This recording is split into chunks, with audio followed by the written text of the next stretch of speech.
Our modern world has thousands of problems. Now, one doctor offers 4 formulas that rethinks how we do therapy, how we do medication, and how we see the world. Join us if you want to learn the science of human emotions. You're listening to the 4 Blocks Podcast.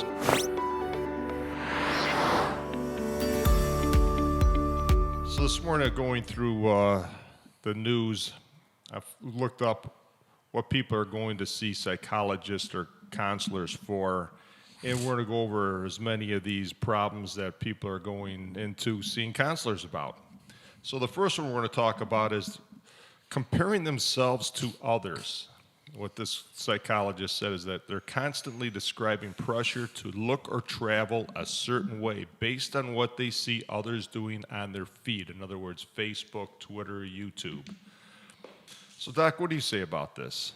Well, let me just begin by saying, remember one of the things we say here with the 4 blocks, there's truly nothing new under the sun. There's new ways of doing things and seeing things and more complex because of a complex world and society. But we've been comparing ourselves to others when we were still living in caves and writing on the walls, right? So that's been going on since day one. It's those damned phones. That's right. Yeah, she's got better furs than I've got. But anyhow, but now we do it with your Gucci bags and Coach purses and what's the one with the V? It's trips to Greece on Instagram, man. Yeah, and then the luggage. I mean, if you don't have Louis Vuitton, if you don't have the Louis Vuitton Gucci matching set. If you don't have 50,000 followers. Yeah, and now, exactly. How many followers do you have? One like equals one self-worth. Yeah, and the real problem is connecting something on the outside with self-worth. Now, again, that happened when we were living in caves. It happens today when we're picking up our luggage at the carousel. And we're constantly comparing our worth. That's the problem. It's not the suitcases. It's not what somebody else has. And then we're doing it with all kinds of things, with the Botox and the plastic surgery, implants, or whatever it may happen to be. But there's nothing wrong with it. We're not saying that that's bad or there's. But when you're basing your self-worth on it, when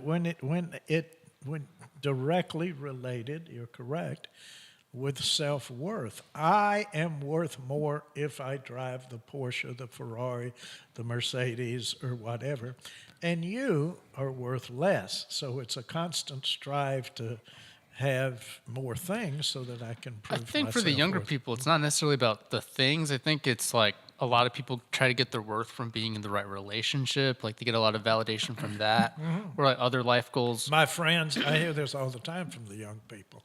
Stat, you're correct. It's all my friends are getting married. They're having engagement parties and all this other kind of stuff. So I'm missing out. I'm left out. But it's always connected to self-worth. And anxiety, they have more anxiety because they project into the future. Not only is it related to my self-worth now, but I'm never going to get that. So we project the mind into the future. well, not only that, they think this is going to bring them happiness. If I have this thing, I'm going to be happier now. Yeah, and it's when I can climb that ladder of self-worth, not social status, that's one ladder, but then we think that ladder is, again, equal to value. I'll be happy when I'm worthy of being happy later. That's right. You deserve it, entitlement. And I've got to earn it too. I got to earn it, you deserve it. That's the irrational belief. And I need other people to say that I deserve it as well. Number 7.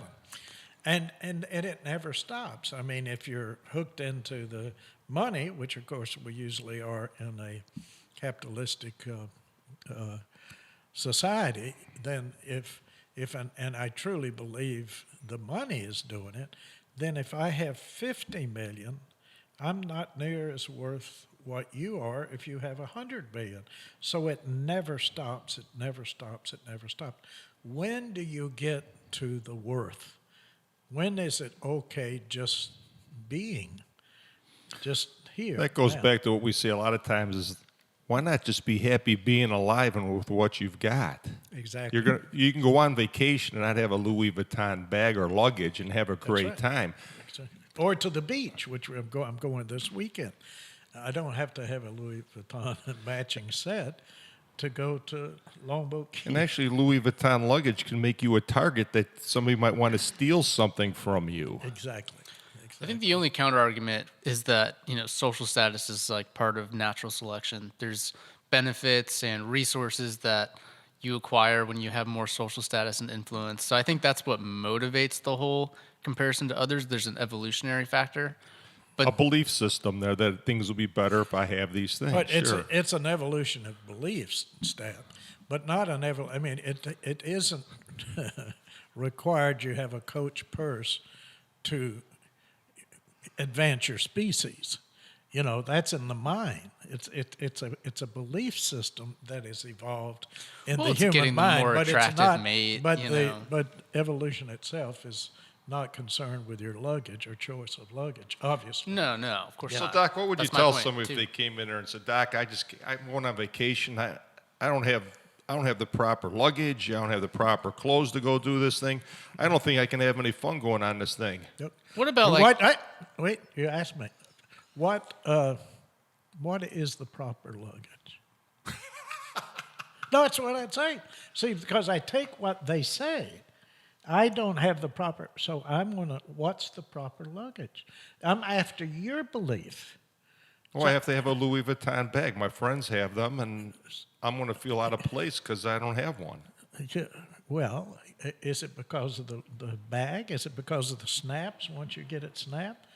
Does a regular bag that you may get at Luggage City? It's because of the social class. Yeah, well, you can't travel unless you reach a certain standard in social class. Is that what you're telling me? Well, I can, but I don't think that I'm going to have as much fun, and people are going to look at me like I'm their mate or something, and I'm going to be handling their luggage because I'm not walking around with the same type of luggage. How about considering you might have more fun if you don't rate yourself due to the luggage that you're carrying? You think that might be better? I think that would work. Well, let's try that. Let's try something that's more of like a real need, because forget luggage. What if it's like, I don't make enough to pay for my house? Like, Yeah. what about that? That's some real anxiety. Well, there are only 5 needs, we've said before. Well, yeah, and that's one of them. Food, water, shelter, air, and the elimination of And waste. that one's about shelter. So Right. So what do we do when it is a real need? Well, there's only 5 real needs. Right. Well, you could live in a cave, which we did for thousands and millions of years. That would be shelter, would not be what you'd like. But then we have to have a standard of the shelter we live in, just like the luggage. What difference is that? Here's the same size luggage with the same snaps, will hold the same amount, but now we're still talking about the social status of how many square feet now does the shelter have to be? Is it on the golf course or is it on the water? Which neighborhood is it in? We're just talking different luggages now. And your requirement, again, is connected to the self-worth. It's always, the only need is food, water, shelter, air, and elimination of waste. There are many people today that, in thousands, and it's proven, go to New York City. There's 60,000 homeless people in New York City. I remember asking a friend of mine who was making big money at a new car dealership, a couple $100,000 a year. Right. And most of them don't pay this type of money anymore. And I go, how did you adapt to this? He goes, well, I used to drive Corvettes, and now I drive Sonics. Yeah, there you go. I said, how are you doing with that? He goes, that's just the way it is. I'm okay with it. Well, that is exactly what I wish that today's, and it's not just the teenagers, it affects, because when we're young, we're strongly influenced and affected by our social group, by our peers. And the younger we are, that is very important. I see that a lot in the young people that I see. But if we could teach in school that it may be nice to have some nice things, but it says nothing about your intrinsic value and worth as a human being, and then even teach what does it mean for self-worth. And we could go into something here, which would be, what is the self? Which is the Buddha, supposedly, this is a story, 2,600 years ago, pointed at a chariot. And he said, what's the essence of a chariot? What's the essence of the chariot? Is it the wheel? Is it the seat? Is it the axle? Is it the carriage? What is the essence of the chariot? These things are aggregates. Aggregates just means separate things. These are aggregates that come together temporarily. And that's key because of impermanence. We teach impermanence. That's a law of the universe. These are aggregates that come together temporarily for a short period of time. It's changing as we're looking at it, and will disappear. What's the self? It's the same thing as the chariot. See, all these individual things we label as chariot, but there's no chariot. There's just these independent aggregates things. Goes back to the rating, judging. Exactly. And which brings on pissing, moaning, whining, and complaining. And complaining, which, by the way, I really do want to get that out that's our motto, no pissing, moaning, bitching, whining, complaining.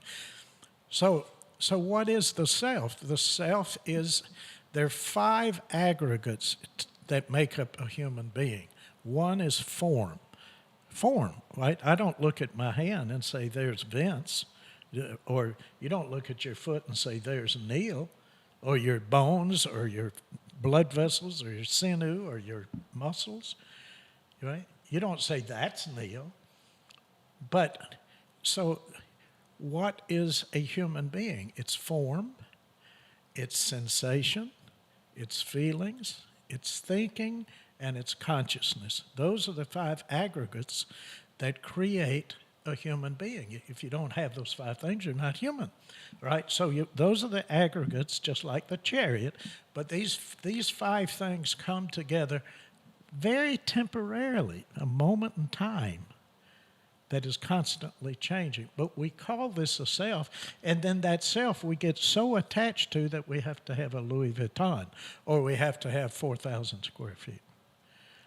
This is what we don't teach. See, getting back to what Stat was saying, if you can't afford the house, then I guess it's time to downsize or get another job or figure something out. A lot of times we get in over our heads because we think that we deserve, or I'm going to feel better if I have this house. Right. You know, I'll be in this social class and chasing your worth. You guys are still coming at it from a place of like wanting and then downsizing. I'm talking about in the rare case that it's a real need, that like you really can't even pay for groceries and rent, you know, like a real problem. that's why the government has SSI and things of this sort. Well, what I was trying to get to is just that chart that explains that if you can take action on that, like that's a real problem. So your anxiety is trying to show you, oh, look, you've got a problem. So the first thing, that's a useful thing. Mm-hmm. But from that point, you have an option. If you can do something about it, and then you don't take action, you're going to continue to just have anxiety. But if you can take action and you do something, you can improve the situation. But then there's the flip side to that, which is that, you know, if you're in a situation where there's nothing you can do about it, then it's time to stop thinking about it. For instance, like the government, society, laws that you can't change by being mad about it. Those things that are outside of your zone of control, you can use that chart to be like, okay. But it could be a real need, Stat, even with hunger, which I think is pathetic in the world today. I saw Lene and I were sitting watching, Lene's my wife, but we're sitting watching a segment on the Today Show this morning where that the military, when the husband goes into active duty, they cut his allotment a month, like $350 a month, That's to crazy. his family for food. In other words, the only person they were feeding, I guess, was the husband. But he's got a wife, and this was somebody in the Navy, a wife and 4 kids that barely covered their income as it was. And then when he went on active duty, they were cut another $350 a month. They couldn't even buy the food. And that is pathetic. That is political. It's all kinds of stuff with it. And it is really. That's real anxiety. Yeah. But but that's yeah. that's the news. That could be fake news too. Who knows what the real story is until we investigate it not ourselves. fake news. Well, they had many people validating that, including people at Yeah, whatever. I know some vets in situations like that. So yeah, we could do that and have supplements. I mean, to correct that problem, that you would get the military people to be. By the way, when they go on active duty, they're below the poverty line in their income for their family. So they're off protecting us on the front lines. And yet they're also concerned about. You think they'd be giving them a bonus? Yes, you think they would give them a bonus. They don't. They cut their food allotment for their families. Now, what moron, excuse me, would vote for that? Hey, that sounds like a good idea. When he goes on active duty to go out there and fight, let's cut the food off from his family. Yeah, let's sign that. Please. That would give them a real good way to think, to go out on active duty to protect us. So yeah, we look at the entire problem. But even if you were starving to death, you don't have to be anxious about starving to death. You would be starving to death if you looked at the sensations and the feelings, and you would. In days of old, you would go out and you would beg, and like a lot of people, you would beg for food. You would go out. You would go to the churches and the places, and that's what these people do in the military.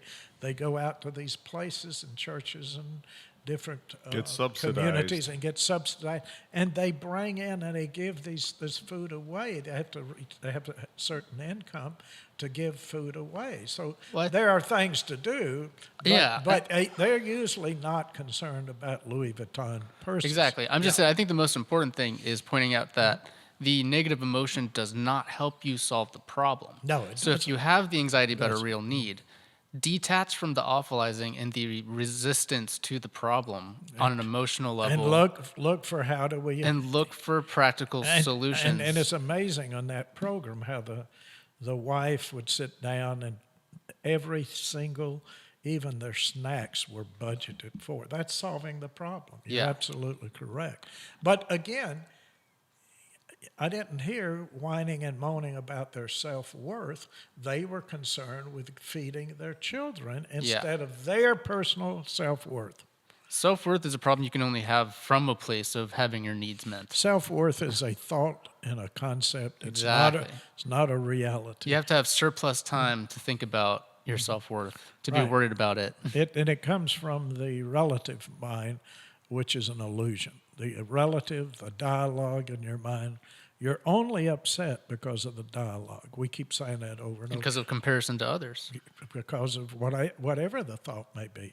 Mm-hmm. It could be comparison. It could be possessive and ownership. Things should be better than this. My mate should do, must do. They're possession of mine, and they have to do what I want. So all disturbance of any kind. And the worst, of course, is putting yourself down because of whatever, whether it's a purse or your mate or whatever. Those are all relative dialogues in the mind. They're not ultimate reality, and that's what we teach here. What is the ultimate reality to survive?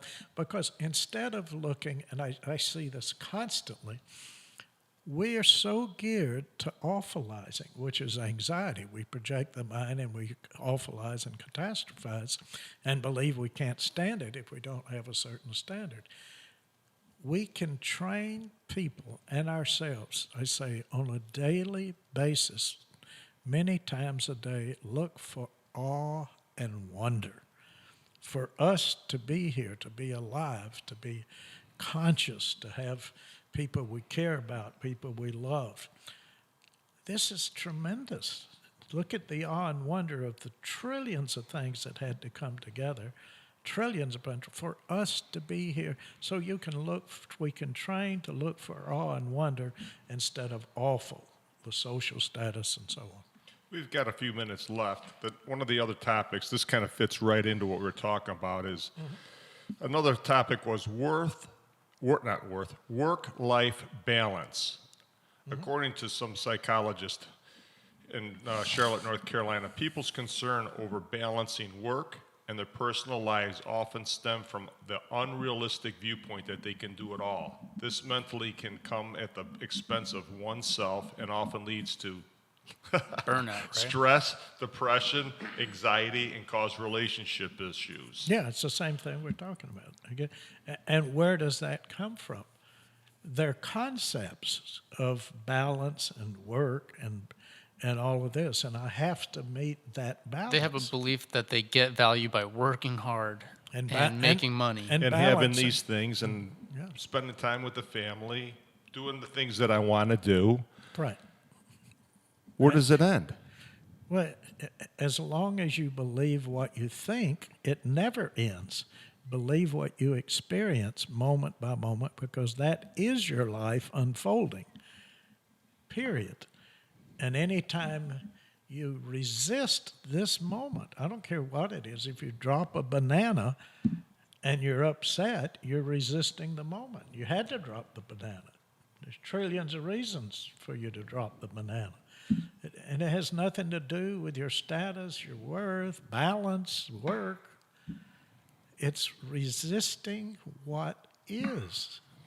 It's That's probably the a lot of difference. people Yeah. getting overextended and trying to get all these things in order to be Well, happy. why are they overextended? Because of the dialogue in the first place. But it also, I must have the better car, home, luggage, or whatever. which reminds me of what you said at the very beginning of the course. The question was, why are most people suffering? You said, because they're never satisfied with what they have. It's Never. never enough. They always want the next thing, the next thing.